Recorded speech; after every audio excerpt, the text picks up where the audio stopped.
شروع اللہ کے نام سے جو بڑا مہربان نہایت رحم کرنے والا ہے۔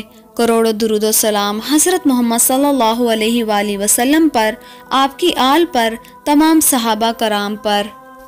ناظرین گرامی، ملک فارس پر ایک بادشاہ حکومت کرتا تھا۔ اس کو بہت زیادہ کھانے کی عادت تھی۔ کئی بار اس کے مشیروں نے اس کو سمجھانے کی کوشش کی، مگر وہ صرف یہ ایک بات کہتا تھا کہ زندگی صرف ایک بار ہی ملتی ہے، اس میں جس قدر مزہ کر سکتے ہیں ضرور کریں۔ کچھ عرصے کے بعد بادشاہ کے کھانے پینے کے اثرات نظر آنے لگے۔ بادشاہ آہستہ آہستہ موٹا ہونا شروع ہو گیا۔ اپنے موٹاپے کی وجہ سے اب وہ اپنے روزمرہ کے کام کاج بھی ٹھیک طریقے سے سر انجام نہیں دے سکتا تھا۔ پھر ایک وقت ایسا بھی آیا کہ بادشاہ کو چلنے پھرنے سے بھی مشکلات ہونے لگیں۔ اب وہ اور زیادہ پریشان ہوا، مگر اس کے کھانے پینے میں کوئی کمی نہیں آئی۔ بہت حکیموں اور طبیبوں کو طلب کیا گیا جو بادشاہ کے موٹاپے کا علاج کرتے رہے، لیکن سب وہ بے سود تھا۔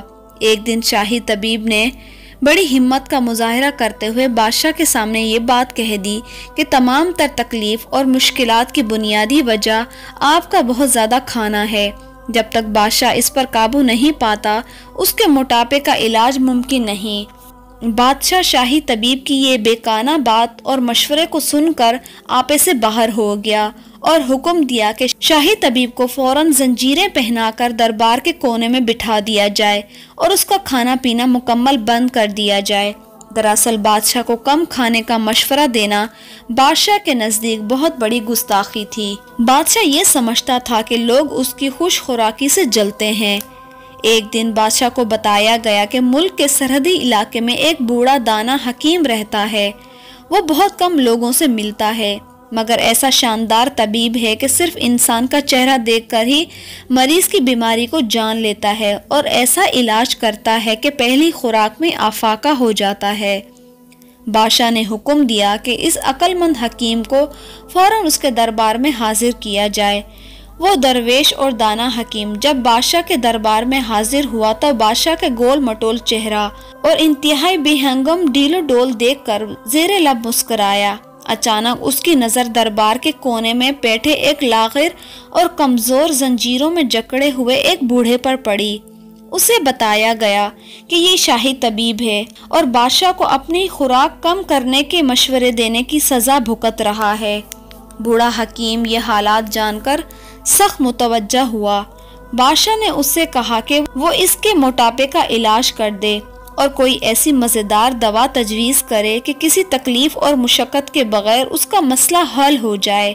حکیم کو بتایا گیا کہ بادشاہ صرف چوڑا ہی نہیں بلکہ وہمی بھی ہے۔ چنانچہ اس نے چند لمحے سوچنے کے بعد بادشاہ کو جواب دیا کہ مجھے ایک دن کی مہلت دی جائے تاکہ میں آپ کے ستاروں کی چال کے مطابق دوا تلاش کر سکوں۔ بادشاہ حکیم کی اس بات سے بہت خوش ہوا اور اسے ایک دن کی مہلت دیتے ہوئے شاہی مہمان خانے میں خصوصی مہمان کی حیثیت سے ٹھہرانے کا حکم دے دیا۔ دوسرے دن وہ عقل مند حکیم بادشاہ کے دربار میں حاضر ہوا، مگر آج اس کا چہرہ اترا ہوا تھا۔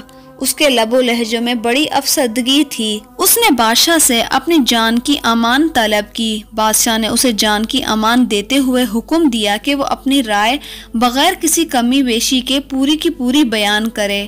حکیم نے دھیمے لہجے میں کہا، حضور، میں نے تمام رات آپ کے ستاروں کی چال پر غور کیا، آپ کا ذائچہ بنایا تو آپ کی زندگی کا مستقبل میرے سامنے کھل کر آ گیا۔ مجھے یہ جان کر نہایت افسوس ہوا کہ آپ کی زندگی کی گھڑیاں یا صرف 1 مہینے ہی باقی رہ گئی ہیں، یعنی آپ 1 مہینے کے بعد اس دنیا میں نہیں ہوں گے۔ حکیم نے مزید یہ بھی کہا، اگر اس کی سچائی کے بارے میں آپ کسی شک میں مبتلا ہوتے ہیں تو مجھے قید خانے میں ڈال دیجئے۔ 1 مہینے کے بعد اگر یہ میری بات غلط ثابت ہوئی تو مجھے پھانسی دے دیجیے گا۔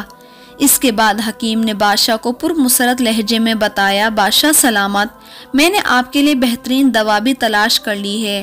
اگر آپ اجازت دیں تو میں آپ کا علاج شروع کر دوں گا، مگر فی الحال میرا نہایت مؤدبانہ مشورہ یہ ہے، چونکہ آپ کی زندگی کا صرف 1 مہینہ ہی باقی رہ گیا ہے، اس لیے آپ علاج معالجے کے چکر میں پڑے بغیر اس 1 مہینے کو دنیا کی تمام عمدہ نعمتوں سے لطف اندوز ہونے اور مزے اڑانے میں مخصوص کر لیں۔ بادشاہ نے اس طبیب کو بھی قید کرنے کا حکم دیا اور دربار برخاست کر دی۔ تمام لوگ چلے گئے تو بادشاہ نڈھال ہو کر اپنے تخت پر لیٹ گیا۔ اس کی آنکھوں سے آنسو ٹپک رہے تھے۔ اسے اپنی موت صرف 1 ماہ کے فاصلے پر دکھائی دینے لگی۔ وہ روتا رہا اور روتا ہی رہا۔ وہ آج اپنے آپ کو تنہا محسوس کر رہا تھا، بالکل تنہا، بے آسرا۔ اتنی بڑی سلطنت کا انتہائی طاقتور بادشاہ ہونے کے باوجود بھی وہ کچھ نہیں کر سکتا تھا، کیونکہ وہ جانتا تھا کہ موت ایک ایسی حقیقت ہے کہ دنیا کے کسی انسان کے پاس اس کا فرار ممکن نہیں۔ لیکن وہ اتنی جلدی مرنا نہیں چاہتا تھا۔ اس کی پرنم آنکھیں چھت کی طرف دیکھ رہی تھیں۔ اچانک اس کی نظر دور دربار کے ایک کونے میں پڑے بھوکے شاہی طبیب پر پڑی، جو بھوک کی وجہ سے تقریباً بے ہوش ہی ہو چکا تھا۔ اسے دیکھتے ہی بادشاہ پر لمحہ بھر کے لیے سکتہ طاری ہو گیا۔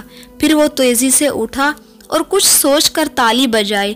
غلام حاضر ہوا تو اس نے حکم دیا کہ شاہی طبیب کو فوراً رہا کیا جائے، کھانا کھلایا جائے اور ہوش آنے کے بعد اس کو روبرو پیش کیا جائے۔ تھوڑی دیر بعد جب شاہی طبیب کو بادشاہ کے روبرو پیش کیا گیا تو بادشاہ نے اس سے معافی مانگی۔ شاہی طبیب نے بادشاہ کو معاف کر دیا۔ اب بادشاہ کی زندگی یکسر بدل چکی تھی۔ تمام تفریحات ختم ہو گئی تھیں۔ وہ تنہا رہنے لگا۔ عام لوگوں سے ملنا جلنا بھی اس نے کم کر دیا۔ اپنے گھر والوں سے بات چیت بھی کم کر دی۔ ہر دم یاد الہی میں سکون ڈھونڈنے لگا۔ کھانا پینا بھی ایسا چھوڑا، روزانہ بمشکل چند لقمے کھانے میں کامیاب ہوتا۔ دسترخوان پر دنیا بھر کی نعمتیں چن دی جاتی۔ بادشاہ دسترخوان پر بیٹھتا، لقمہ اٹھاتا مگر موت کے تصور سے کانپ جاتا۔ دسترخوان سے چند لقمے زہر مار کے اٹھ جاتا۔ موت کے غم میں وہ دن بدن گھلتا چلا جا رہا تھا۔ ایک ایک منٹ، ایک ایک گھنٹہ اور ایک ایک دن کر گزارتا۔ کچھ دنوں کے بعد بادشاہ محل سے نکل کر مسجد میں آ گیا۔ یہ مسجد اس نے بنوائی تھی۔ جب وہ اس مسجد کا افتتاح کرنے آیا تھا تو اس کی شان و شوکت دیکھنے سے تعلق رکھتی تھی، مگر وہ آج ایک خوف زدہ اور سہما ہوا انسان تھا، جو مسجد کے کونے میں آہ بزاری کر رہا تھا، اپنے گناہوں کی معافی مانگ رہا تھا۔ اسے اپنے گناہ بڑے بڑے دکھائی دینے لگے۔ اگر کسی آدمی پر اس نے ظلم کیا تھا تو وہ اسے یاد آنے لگا۔ اب وہ مظلوموں سے معافی مانگنے کے لیے ہر لمحہ تیار رہتا۔ قبر کی تاریخی، حشر کی چیخو پکار، جہنم کی آگ کے تصرف اس کی راتوں کی نیند کو ختم کر دیا تھا۔ انہی کے حالات میں 1 مہینہ گزر گیا۔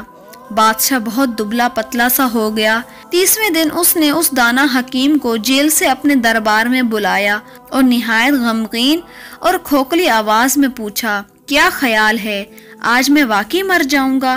دانا حکیم بولا، اللہ تعالیٰ بادشاہ کی عزت زیادہ کرے، میری یہ حیثیت ہی کہاں کہ میں غیب کے حالات جان سکوں، غیب کا علم رکھ سکوں۔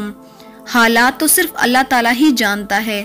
زندگی کے، موت کے، عزت کے، دولت کے صرف اللہ تعالیٰ ہی کے ہاتھ میں ہے، اور موت کا وقت جو مقرر ہے صرف اللہ ہی اس سے باخبر ہے۔ ستارے کسی کی موت و زندگی کا کیا پتہ دیں گے؟ وہ تو اپنے وجود سے خود آگاہ نہیں۔ واللہ میں تو اپنی عمر کے بارے میں بھی نہیں جانتا، آپ کی زندگی کے بارے میں کیا کہہ سکتا ہوں؟ دراصل میرے پاس آپ کے علاج کے لیے اس کے سوا کوئی اور ترکیب ہی نہیں تھی۔ سوچا کہ آپ پر فکر مسلط کروں، اور موت کی فکر سے زیادہ کوئی فکر ایسی نہیں جو انسان کو سیدھی راہ پر لے آئے، اس میں عاجزی اور انکساری پیدا کرے، رحم دلی اور محبت کے جذبات پیدا کرے۔ ایک لمحے کو وہ رکا اور پھر گویا ہوا، میرے خیال میں آپ نے 1 ماہ میں میری ترکیب سے بھی کئی گنا زیادہ اپنے وزن کو کم کیا ہے، بلکہ اور بھی بہت کچھ حاصل کیا ہے۔ میری دعا ہے کہ اللہ آپ کو لمبی زندگی عطا فرمائے۔ عقل مند حکیم کی باتیں سن کر بادشاہ کی ہنسی نکل گئی۔ وہ اس سے بہت خوش ہوا اور درخواست کی کہ وہ اس کا وزیر بن جائے، مگر حکیم نے یہ کہہ کر انکار کر دیا، مجھے جھونپڑی محلات سے زیادہ عزیز ہے۔ تاہم اگر بادشاہ عدل و انصاف سے حکومت کرے تو وہ ہر لمحہ بادشاہ کی مدد کے لیے تیار رہے گا۔ بادشاہ سے اللہ کے احکامات کے مطابق حکومت کرنے کا وعدہ لے کر وہ عقل مند درویش دربار سے رخصت ہو گیا۔ ناظرین گرامی، اس واقعے کا حاصل یہ ہے کہ انسان دنیا میں رہ کر جتنی بھی کوشش کرے، دنیا کے لذات کو محسوس کرے، جینے کی جتنی بھی تمنائیں رکھے، آخر انسان کا آخری انجام موت ہی ہے اور اس کو اللہ کے حضور پیش ہونا ہے۔ لہٰذا اس دنیا میں اس طرح رہیں کہ جیسے ایک دن کا مسافر ہے، اور اس دنیا میں انسانوں کے ساتھ اس طرح برتاؤ کریں اللہ کے حضور سامنے کھڑے ہو کر ہم شرمندہ محسوس نہ ہوں۔